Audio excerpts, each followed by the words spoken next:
अस्सलामु अलैकुम। आज हम पढ़ेंगे तख्ती नंबर 2 मुरक्कबात। तख्ती नंबर 2 मुरक्कबात पढ़ने से पहले आपका समझना बहुत ज़रूरी है कि मुरक्कबात कहते किसे हैं। तो मैं आपको बताऊंगा कि मुरक्कबात कहते किसे हैं और मुरक्कबात को पढ़ने का सही तरीका क्या है।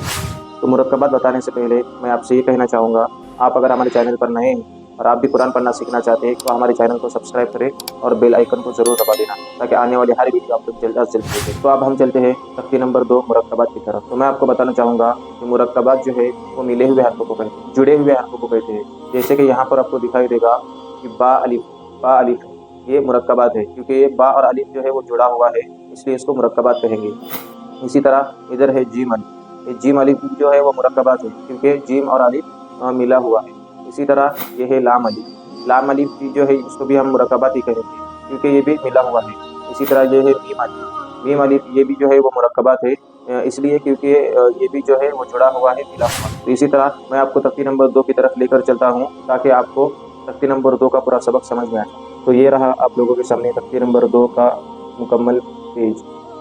जैसे कि मैंने आपको बताया कि तख्ती नंबर 2 जो है वो मुरक्कबात है, और मुरक्कबात जो कहते हैं वो मिले हुए हरफों को कहते हैं, जुड़े हुए हरफों को कहते हैं। तो अब हम इसके अंदर देखेंगे कि मुरक्कबात को पढ़ने का सही तरीका क्या है। तो मुरक्कबात को पढ़ने का सही तरीका ये लाम अलिफ, इसको लाम अलिफ पढ़ेंगे, क्योंकि लाम और अलिफ जुड़ा हुआ है, मिला हुआ है, इसलिए इसको हम पढ़ेंगे लाम अलिफ।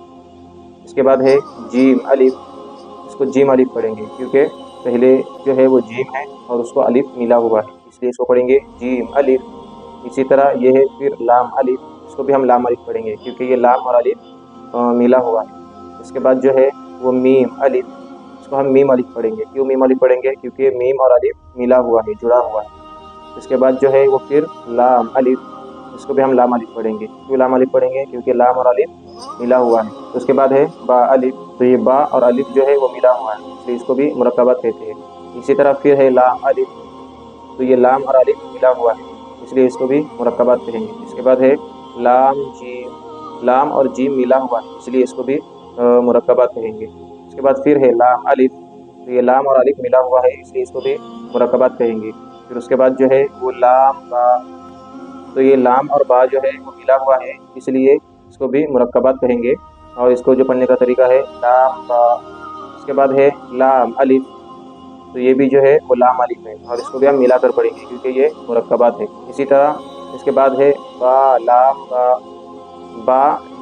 बा, तो ये तीन हरफों को मिलाकर ये बा लाम बा बना हुआ है, तो इसको भी हम मुरक्कबात कहेंगे क्योंकि ये भी मिला हुआ है। जैसे कि मुरक्कबात का कायदा ये है कि दो या दो से ज़्यादा मिले हुए अगर हर्फ हो ना, 2, 3, 4 ऐसे कितने भी हर्फ अगर मिले हुए हो ना, तो वो मुरक्कबात कहलाते हैं, उनको मुरक्कबात कहा जाता है। जैसे कि हमने हमारे पुराने वीडियो के अंदर देखे थे तख्ती नंबर 1 मुफरदात, उसके अंदर अलग अलग हर्फ थे, और ये जो है ये मुरक्कबात है क्योंकि ये मिले हुए हर्फ। जैसे कि ये 2 हर्फ है, इसको भी मुरक्कबात कहेंगे। इसके बाद ये 3 हर्फ है, इसको भी मुरक्कबात कहेंगे। ये 4 हर्फ मिले हुए, इसको भी मुरक्कबात कहेंगे। इसके बाद इधर 5 हर्फ मिले हुए, इसको भी मुरक्कबात कहेंगे।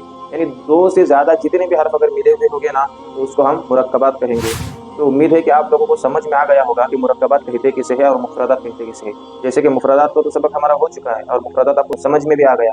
तो अब जो हमें हमारा सबक है कि मुरक्कबात का है। अब मुरक्कबात को समझना है कि मुरक्कबात कहते किसे।